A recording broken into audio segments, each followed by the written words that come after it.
You may have recently developed plantar fasciitis, or perhaps you've had it for a long time. Either way, I'm glad you landed here to learn more about how to overcome this common condition that can affect your ability to walk, run, and enjoy many of your daily activities. This is the first in a series of 3 videos about this condition. In today's video, we'll cover plantar fasciitis symptoms, its causes, and how it's diagnosed. But before we get started, I'd like to introduce myself. I'm Dr. Ryan Berg, and I've been practicing podiatry for over 40 years in Seattle, Washington. I've written a free ebook about plantar fasciitis called Stop Living with Stubborn Heel Pain. Please check it out in the description below. If you find this information helpful, please remember to like, hit the subscribe button, and then hit the bell so you can receive a notification every time I release a new video. First, what is plantar fasciitis? Plantar fasciitis, also commonly called heel pain, occurs when the ligament that starts at the bottom of your heel and goes to the ball of the foot becomes inflamed. That ligament is called the plantar fascia. It provides support to your foot and shock absorption for the entire body. When the fascia becomes overstretched through walking or running, the area where it attaches to the bottom of the heel becomes injured and inflamed, and it causes pain. What symptoms will you feel? The bottom of your heel is the most common place you feel pain. You can also feel it in the arch of your foot or anywhere along the fascia. The pain will often start out mild and become worse over time. However, you may experience intense pain right away after a run, for example. When that happens, the problem has been building up for some time, but one intense activity may put that inflammation over the edge of your pain tolerance. A hallmark of the condition is pain with your first steps out of bed first thing in the morning. That usually subsides as the day progresses, but then can worsen if you prolong your activities. You can also experience more pain after sitting for prolonged periods of time and then resuming weight bearing.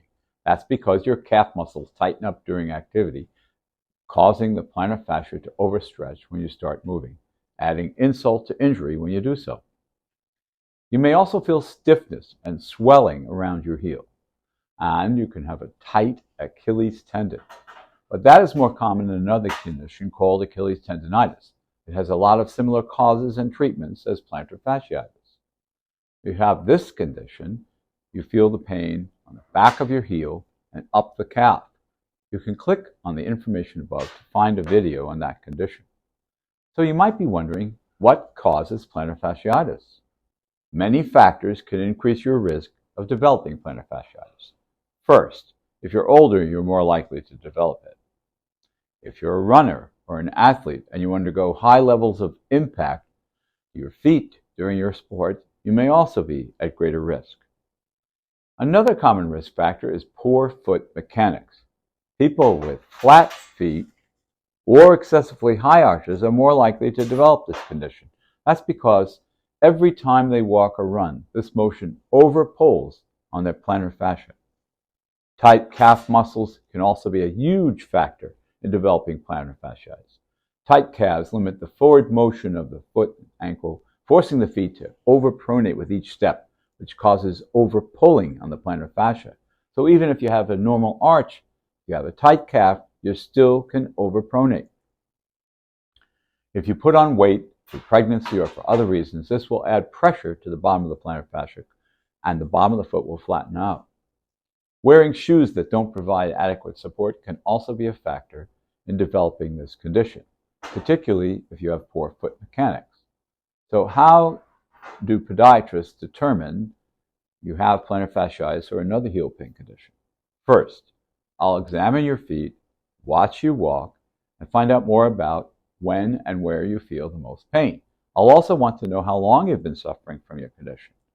Some people come in right away when they feel their first twinge of discomfort. Others take months to come in after first trying over-the-counter foot supports or anti-inflammatory medication.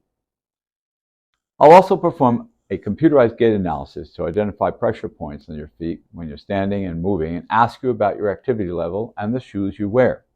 Finally, I'll be looking more deeply at the biomechanics of your foot and another condition that often accompanies plantar fasciitis called a bone spur by doing an x-ray.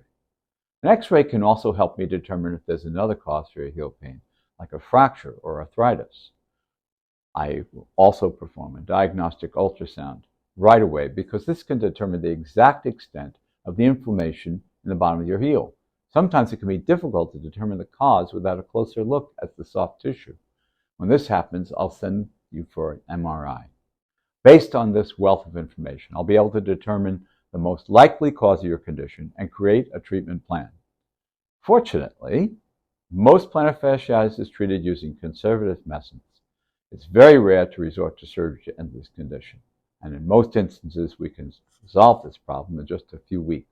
In the next video, you'll learn about the 5 essential areas that may be addressed successfully to treat plantar fasciitis.